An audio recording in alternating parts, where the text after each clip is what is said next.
establish the legitimacy of another addition.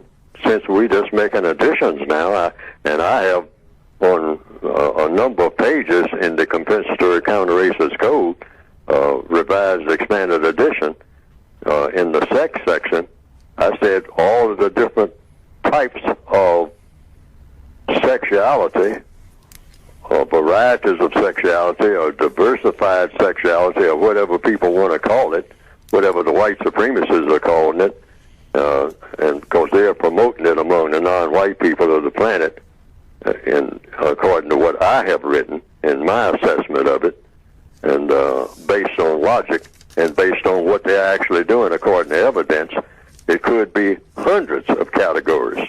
See, I came up with something like, just as an example, bovina sexual and whatnot, canina sexual, people that have sex with cows, people, it could sound absurd, but it's now getting into the absurd era.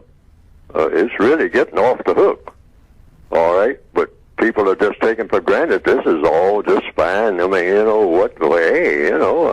come one, come all. Sexuality can be anything.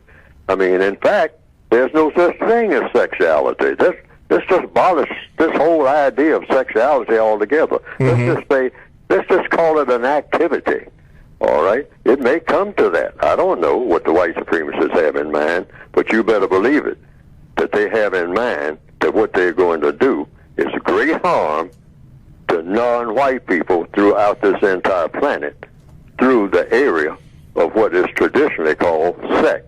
Mm-hmm. They got a whole plan for absolutely being 100% destructive when it comes to anything dealing with the sexuality of the black people of this entire planet. This is the white supremacist plan, period.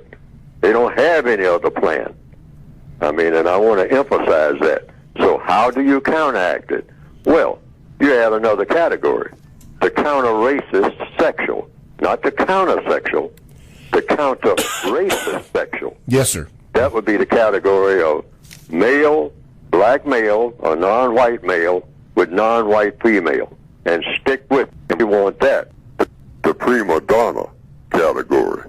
Mm-hmm. If you're going to have one, all the categories are going to be said to be equal, but we're going to go with the route of counter-racist sexuality, meaning you're against racism and you're for sexuality with male, with female, non-white, in order to do what?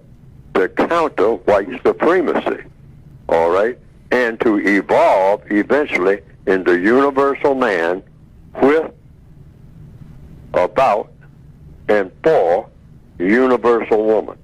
That's where the non-white people should go. See, now, the people will say that this is all homophobic and all like that. No, it isn't. Because you're saying white people, and every black person should say this, white people should just go ahead and do whatever they want to. I mean, where white people are concerned.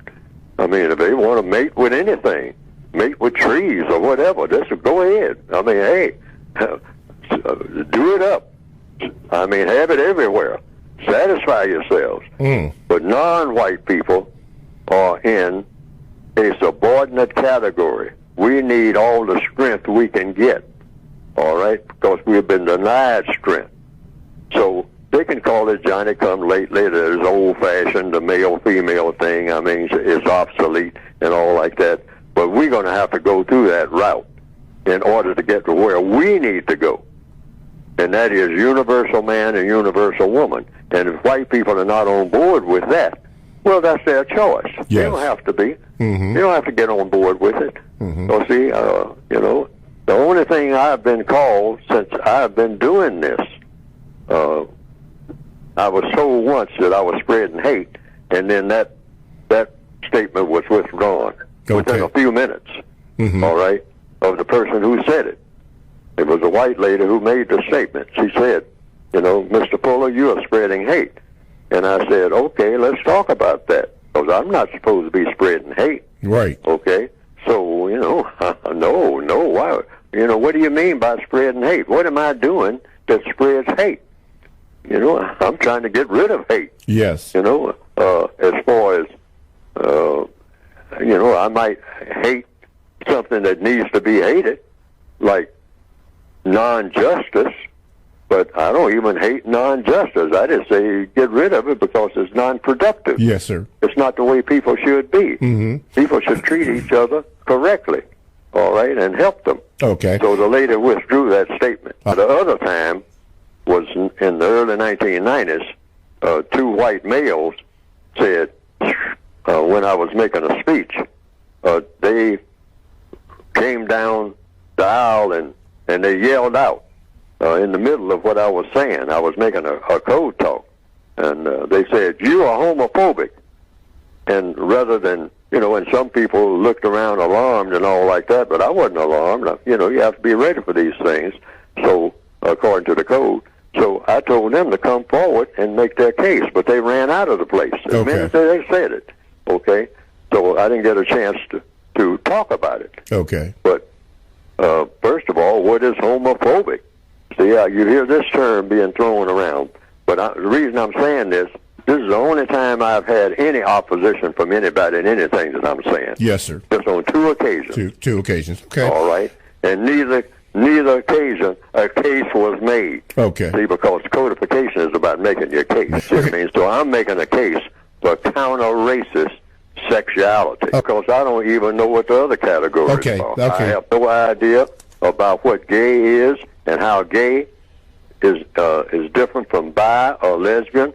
I've had nobody explain all these details to me. Okay. These are just, to me, it's just a bunch of confusion.